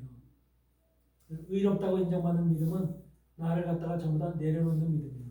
세상적인 것들을 다 내려놓고 완전히 세상과 구별되고 이 분리된 엘리야를 갖다가 하나님이 부르셔서 엘리야를 종으로 쓰셨을 때 요단강가 어디로 보내요? 그리 시냇가로 보내죠. 엘리야를 그리 시냇가로 보내죠. 열왕기상 17장에서 그리 시냇가 왜 그리로 보낼까? 세상과 그리 시냇가라는 것이 세상과 단절된 곳이라는 소리죠. 세상과 단절된 곳으로 보내서 그것에서 왜 그것으로 보내? 하나님과 독대하는 것이죠. 하나님과 독대하고 하나님을 그것에 만나고 하나님의 말씀을 깨닫고 하는 3년이라는 기간이 바로 하나님을 만나고 하나님을 깨닫는 엘리야의 시간이었던 거죠. 하나님과 독대하는 시간이었던 거죠. 엘리야에게는 그것이 필요했었고 사도 바울에게는 바로 뭐야? 어디로 갔어? 광야로 갔죠. 광야 사막으로 가서 3년이라는 시간 동안을 하나님과 예수님과 교제를 하죠. 독대를 하죠. 그 시간도 부족을 해서 다소로 가서 다소에서 13년 자기 고향 다소로 보내죠. 다소라는 기간에서 13년 동안을 하나님과 교제하죠. 예수님과 교제하죠. 완전한 하나님의 지식으로 채워져서 나오는 거죠. 그랬을 때 비로소 선교사로서 사명을 받고 선교 일을 하게 되는 거죠. 하나님의 일을 할 때 바로 신약시대 종들도 신약시대 베드로서부터 야고보서 요한이나 이런 사람들은 전부 다 주님과 3년 반 동안 동행을 했잖아요. 동행을 하면서 먹고 마시고 함께 했죠. 주님의 뜻을 발견하고 주님의 말씀을 듣고 깨달으면서 이미 그들 속에는 하나님의 어떤 계획을 가지고 있고 어떤 모습으로 돌아가실 것이고 어떤 모습으로 재림하실 것인가를 이미 다 듣고 있었죠. 근데 베드로에서 한번 우리가 여러분들 베드로의 사건 속에서 한번 살펴보면은 마태복음 16장에서 뭐라고 해요? 내가 너를 반석 위에 교회를 세우리니 음부의 권세가 틈타지 못하리라 그러죠. 근데 베드로를 반석으로 삼다 그러죠. 베드로를 반석으로 삼아서 그 반석 위에 교회를 지으리니 음부의 권세가 틈타지 못하리라. 그렇죠? 그래서 땅에서 매이면 하늘에서도 매이고 땅에서 풀리면 하늘에서 풀리리라. 그러면서 곧바로 하는 말이 내가 대제사장과 바리새인과 서기관들 손에 붙잡혀서 고난을 받다가 바로 죽어서 3일 만에 부활할 것이다 라는 걸 얘기를 하죠. 그러니까 베드로가 곧바로 하는 소리가 뭐예요? 주여 그리할 수 없거니와. 그걸 반대하죠. 그러면서 주님이 곧바로 그것에 대한 대답으로 사단아 내주로 물러나라. 베드로가 금방 사단이 됐거든요. 하나님의 말씀을 들었고 의로 인정받은 사람인데 배와 그물을 다 버리고 주님을 쫓은 자인데 결국은 그가 아직까지도 하나님의 말씀에 완벽하다는 거예요, 부족하다는 거예요. 예수님은 죽어야 모든 뜻이 이루어진다는 그 사실을 아직까지도 베드로가 마음속에 그것이 들어오지 않았다는 거죠. 그러므로 인해 사단아 내 뒤로 물러나라 이런 말씀을 들을 정도는. 그러니까 의로운 자도 의롭다고 인정받은 자인데도 불구하고 아직까지 하나님 말씀이 100% 깨달아지질 않아서 불법을 저지르고 죄악을 저지를 수 있다는 거예요. 이것이 베드로의 현실이었어. 그리고 결국은 베드로는 주님이 십자가에 못 박히러 다니게 대제사장에서 고문을 받을 때 3번씩이나 주님을 부인하는 이와 같은 일까지 생긴다는 거죠. 이것이 의롭다고 칭함을 받은 속에서 생길 수 있는 일인 거예요. 그렇지만 하나님은 의롭다고 인정을 받은 그 사람을 반드시 버리지 않습니다. 그 사람을 반드시 하나님께서 살리셔요. 그에게는 이미 생명의 약속이 되어 있는 거예요. 우리 육신의 부족함으로, 우리 육신의 연약함으로 아직까지 깨닫지 못했기 때문에, 깨달음이 부족하기 때문에 생기는 일. 우리도 동일하다는 거예요. 우리도 동일해. 우리가 하나님의 사역을 하지만 하나님의 사역에서 우리가 완벽해서 하나님의 사역을 하는 것이 아니라 항상 우리는 부족하고 연약해요. 근데 내가 먼저 주의 종인 여러분이 먼저 깨닫고 나의 위치와 나의 신분이 어떤 존재인가를 먼저 확실하게 발견을 하고 100% 하나님 앞에 신뢰하는 의로운 믿음을 여러분들이 먼저 소유해야 된다는 거예요. 의로운 믿음을. 그러고 나서는 그렇다면 여러분이 의로운 믿음을 하나님께서 인정받는 의로운 믿음을 소유하고 난다면 하나님은 여러분의 불법을 사하심을 받고 죄를 가리우심을 받고 죄를 인정치 아니할 그런 대상자로 여러분을 본다는 거죠. 주님께서 진리가 너희를 자유케 하리라고 분명히 주님은 말씀하시잖아요. 근데 예수 안에 있으면서 하나님을 믿으면서도 우리가 자유치를 못해요. 왜? 항상 무엇이 우리를 붙잡아 매고 있어요? 내가 지은 죄악 때문에, 불법 때문에. 우리는 수시로 짓는 죄악이 많죠. 이런 죄악들이 나도 모르게 말할 수 없는 죄악들, 내 마음속에 나 홀라만 알고 있는 죄악들, 이런 것들이 있기 때문에 그런 죄악들이 내 마음속에 기쁨을 주지 못한다니까. 근데 이 말씀이 로마서 4장에 있는 이 말씀을 확실히 깨닫고 내가 먼저 의로운 자로 하나님으로부터 인정을 받는다면 하나님이 내게 이러한 것을 약속하셨구나. 불법을 사하심을 받고 죄를 가리우심을 받고 나의 죄를 하나님이 인정치 않는다는 약속이시로구나. 이런 자가 된다면 여러분들이 얼마나 죄로부터 자유함을 얻겠느냐. 그래야 안 그래요? 사단은 뭘 좋아해요? 사단은 항상 죄에 묶이기를 원해요. 우리가 죄에 묶이기를 원한다. 그래서 죄의 끄트머리를 항상 우리를 올가밀다 우리를 묶어서 꼼짝달싹 못하게 하고 싶은 게 사단이에요. 그렇지만 이러한 말씀이 내 속에 확실한 믿음으로 받아들인다면 내 말이 아니라 하나님의 말씀이요. 말씀이 내 속에 확실하게 들어와서 임재해서 이것이 내 말씀이 된다면 여러분들이 잠시 여러분들은 고의적으로 죄 짓진 않겠지요. 하나님의 의로운 사람들이 고의적으로 죄 짓진 않겠지요. 어쩌다 보니까 죄를 짓게 되는 거죠. 그렇죠. 세상 사람들은 죄를 짓기 위해서 남을 사기치기 위해서 남의 것을 갖다 도둑질하기 위해서 고의적으로 전부 다 모든 걸 하지만 우리 하나님을 믿는 여러분들은 고의적으로 뭐를 어떻게 해서 저놈의 인간을 죽여서 내가 어떻게 해야겠다. 저 인간을 사기쳐서 어떻게 해야겠다. 이런 생각으로 죄 짓는 게 아니잖아요.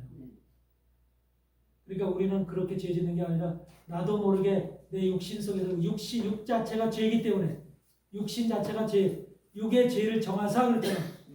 그렇죠? 로마서 8장 4절에 그랬죠? 육신의 죄를 정하사 육신의 죄를 정함받은 예수 그리스도의 육신도 그래서 죽을 수밖에 없었던 거예요. 죄의 값은 사망이기 때문에 우리 육신도 마찬가지로 우리 육신의 죄가 존재하고 있는 거예요. 육신 자체가 육신을 가지고 있는 이 자체가 죄예요. 죄.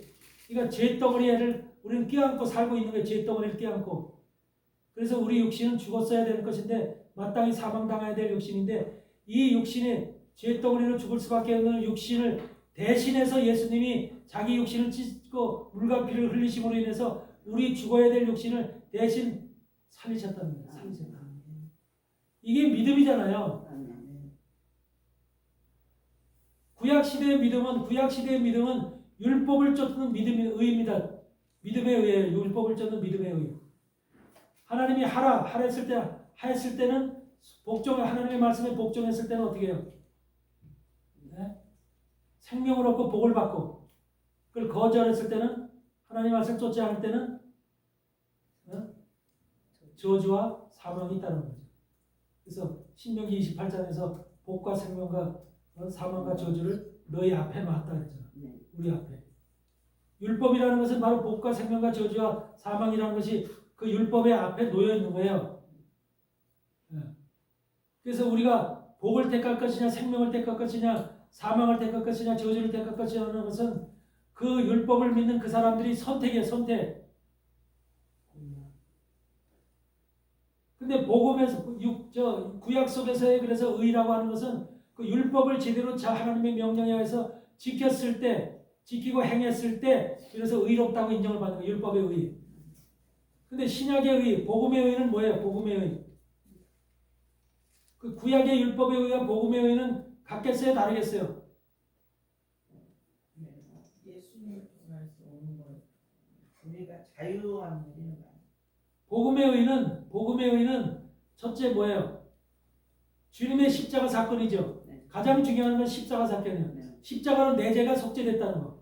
내 죄를 씻으셨다고 하는 것이 첫째예요. 그러면서 주님께서 주님께서 죽으셨다가 다시 부활하셨듯이 나도 죽은 몸이 다시 부활할 것이라는 것을 믿는 믿음이에요. 그러니까 십자가의 사건, 죽음과 부활, 이것이 바로 주님의 핵심이에요. 근데 그것만 있어서는 안 돼요. 주님이 다시 심판의 주로 다시 오셔서 우리를 영원한 나라로 데려가실 것이라는 재림의 신앙이 있어야 되는 거예요. 재림의 신앙. 재림의 신앙이 없으면 그건 완전한 신앙, 복음의 신앙이 아니에요. 십자가와 부활과 재림이요 세 가지가 한 덩어리가 돼야만 복음의 완전한 신앙이 되는 거예요. 우리는 그거 믿고 있잖아요. 예. 근데 다른 사람들은 이미 성령이 우리 여기 성전이라고 그러는데 이미 와 있기 때문에 안 온다 이렇게 말하는 건 너무 황당하더라고요. 그러니까 그런 사람들은 그게 바로 무천년주의자들이 하는 소리예요. 무천년주의다. 전천년주의, 무천년주의, 후천년주의가 있거든. 종말론에는 무천년주의는 2000년 전에 성령이 왔잖아. 이 땅에 성령이 왔기 때문에 이미 주님의 재림은 끝났다는 거죠. 그들은 재림이 끝났다는 거예요.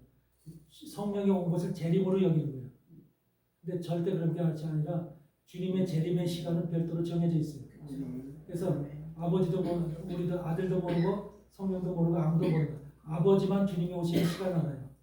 그렇게 마태복음 24장에도 분명히 기록되어 있지만 무천년지 지금 대부분의 교회들 80% 이상의 교회들에게 무천년주의를 가르쳐 왔어요. 무천년주의. 그럼 우리는 무천년주의를 믿는 자들이 아니라 전천년주의를 믿는 자들이에요. 천년왕국이 오기 전에 주님이 이 땅에 재림하신다는 거. 그게 전천년주의예요. 전천년주의를 믿죠? 주님은 반드시 재림합니다. 다른 데 오시는 거 히브리서 1장에 보면 세상에 다시 오신다고 그래요. 세상에. 히브리서 1장을 보세요. 히브리서 1장에 뭐라고 그럽니다.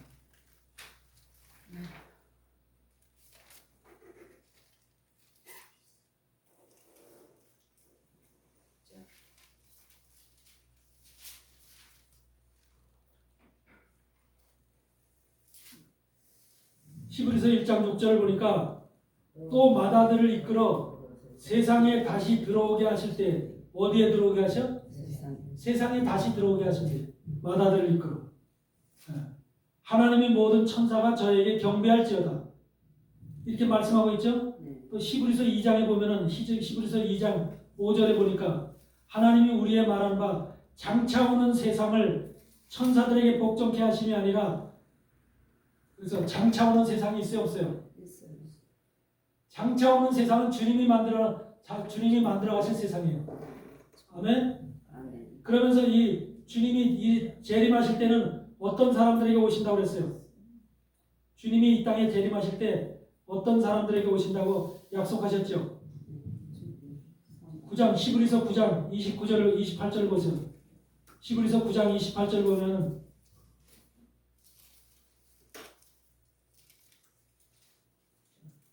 히브리서 9장 28절 이와 같이 그리스도도 많은 사람의 죄를 담당하시려고 단번에 들이신 바 되셨고 다 알죠? 여기까지 다 알죠? 구원에 이르게 하기 위하여 마지막 심판의 구원 심판을 통한 구원에 이르게 하기 위하여 죄와 상관없이 어떤 자들에게 자기를 바라는 자들에게 두 번째 나타나십니다. 아무에게나 나타나신다는 게 아니죠. 자기를 바라는 자들에게 주님의 재림을 기다리는 자들에게 주님이 오실 거야라는 성경의 말씀을 믿고 사도들의 그 증거의 약속을 믿고 다시 한마디로 말하면 죄와 상관없이 자기를 예수 그리스도의 재림을 바라는 자들에게 두 번째 나타나신다는 거예요.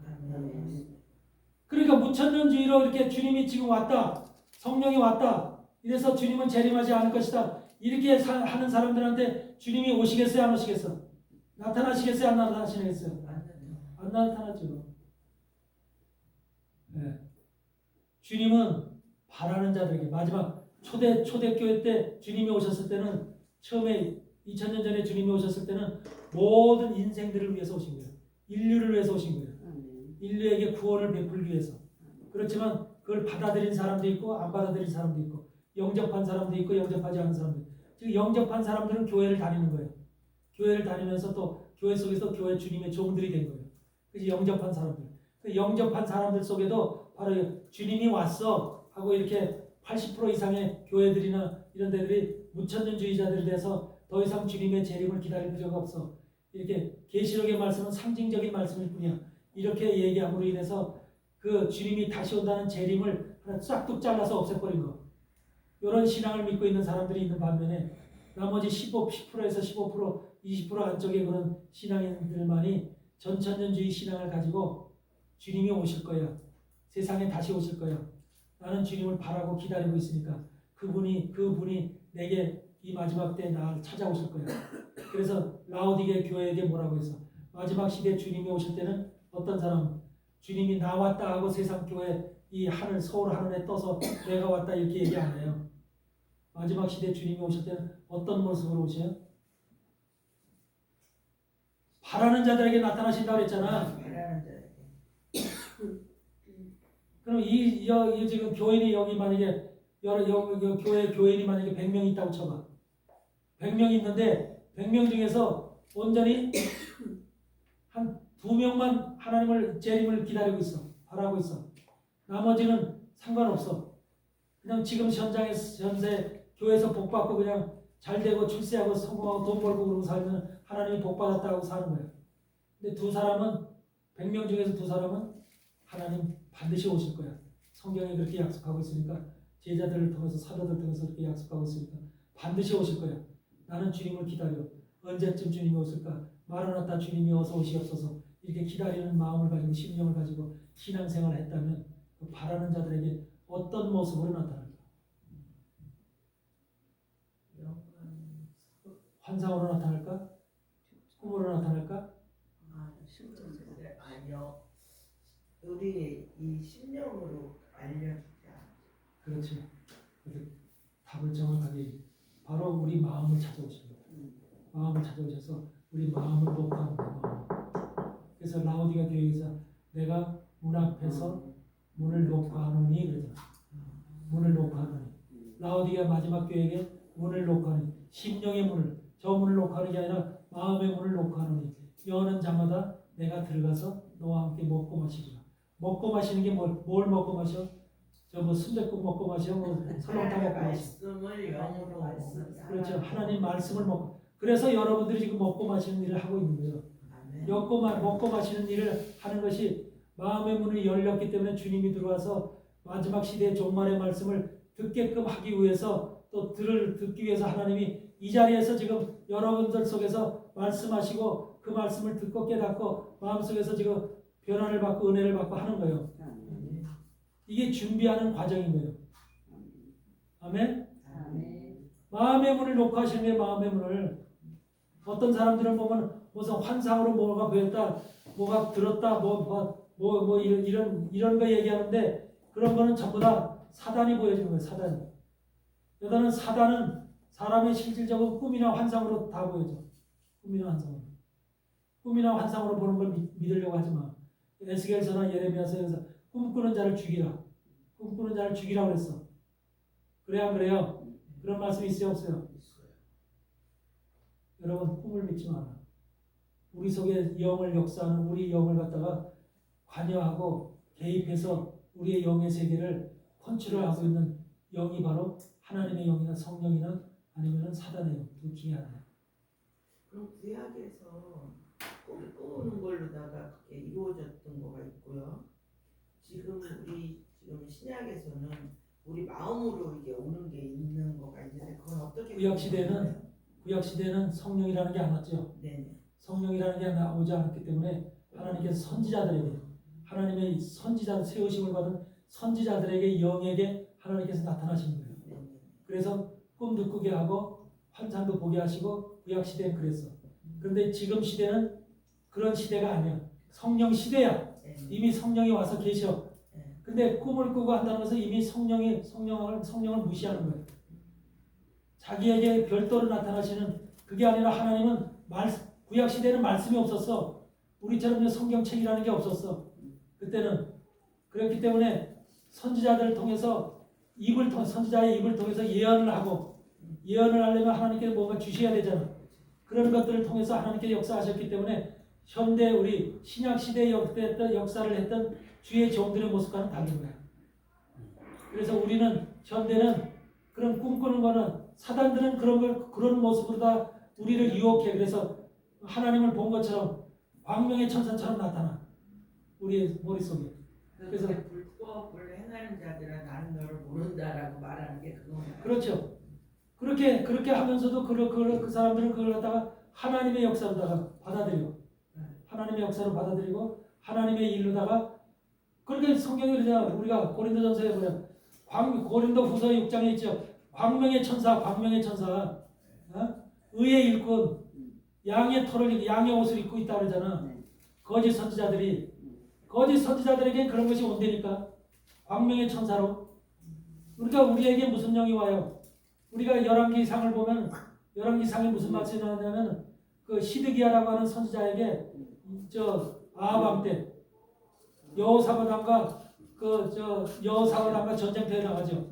전쟁터에 나갈 때 거기에 보면은 여호사밧을 죽이기 위해서 여호사밧이 아니라 아합 왕을 죽이기 위해서 거짓의 영이 거짓말하는 영이 이들 선지자의 입속에 들어가서 전부 다 그들로 하여금 거짓을 하게끔 아합 왕이 죽게 하는 트릭인데 그것을 갖다 모르고 그들을 전부 다 그것이 옳은 줄 알고 그 말씀을 다 하나님의 말씀으로 받잖아. 거짓말하는 영을 보낸다 그러잖아. 하나님 거짓말하는 영. 거짓 선지자들에게 하나님이 거짓말하는 영을 보낸다니까요. 근데 거짓말하는 영을 보낼 때 뭐냐면 그 듣는 사람은 그것을 참된 말로 영의 말로 받아들이는 거예요. 하나님의 말로. 그러므로 인해서 그에게 화가 닥치게끔 하는 거예요.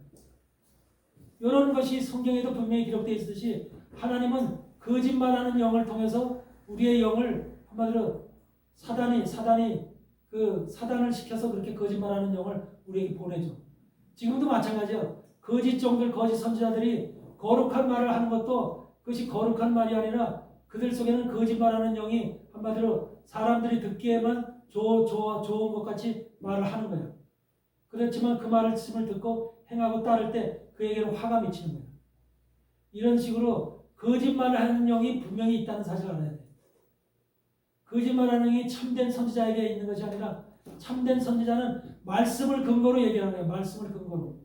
그렇지만 거짓말하는 영은 말씀을 근거로 얘기하는 게 아니야. 시드기야한테 뭐를 줘요? 꿈에 뭘 봤다 그래?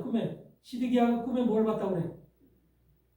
그 400명의 거짓말하는 영들 속에 거짓말하는 선지자들 속에 시드기야가 대장인데 그 대장인 시드기야에게 꿈에 뭘 봤다 그래?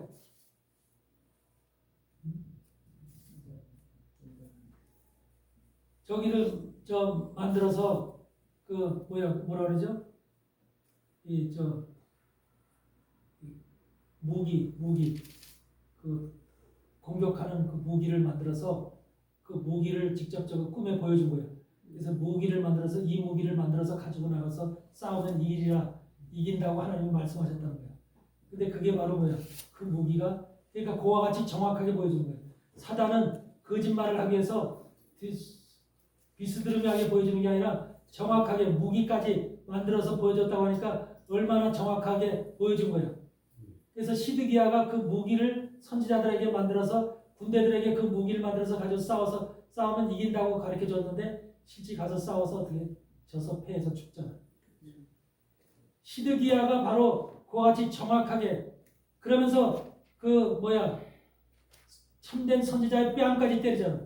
하나님이 나를 떠나서 언제 내게 갔느냐 하면서 참된 선지자 미가엘 선지자죠. 미가엘 선지자의 뺨을 때리죠.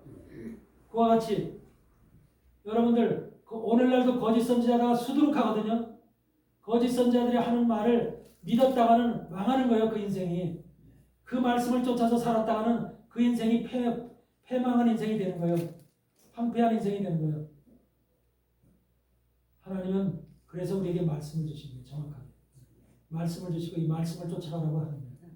그랬을 때 바로 우리가 말씀을 쫓아갈 때 비로소 우리가 의로운 자가 될 수 있는 것이고 의로운 길을 갈 수 있는 그런 믿음의 사람이 될 수 있는 거예요. 아멘? 신앙이라는 건 그냥 왔다 갔다 하는 신앙이 아닙니다. 특별히 주의 종이라는 것은 선택받고 많은 사람들 중에서도 부르심을 받은 자들이야. 부르심을 받은 자들이라고 하는 것은 결코 일반 사람들과 다르다는 거야.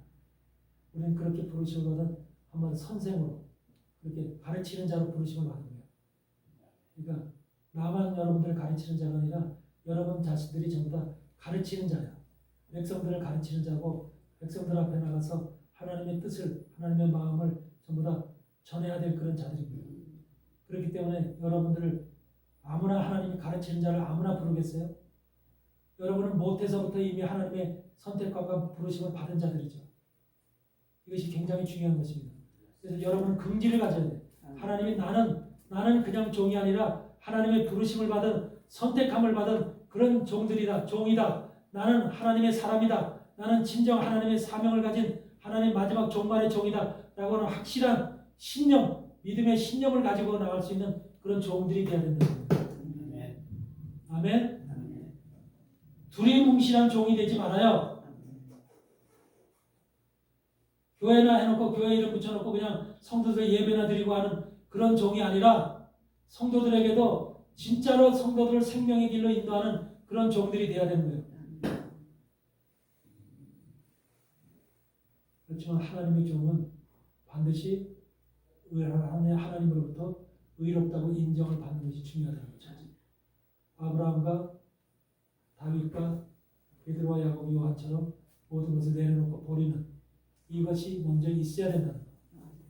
그러므로 인해서 하나님으로부터 인정을 받을 때 여러분의 모든 잔잔한 죄들이 전부 다 씻어진다는 거예요.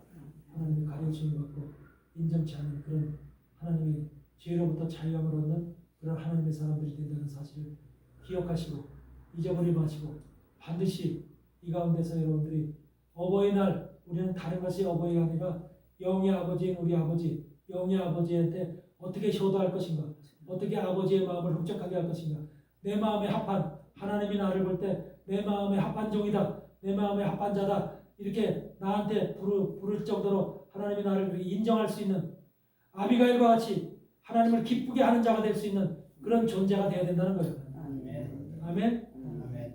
이런 신앙인이 이런 종이 됐을 때 바로 우리는 이 땅을 비칠 수 있는 빛의 존재가 되는 것이죠. 세상 사람들과 같은 거짓 종들과 같은 그런 존재들이 되서는 안 돼요. 아멘. 아멘. 잠시 쉬었다 하겠습니다.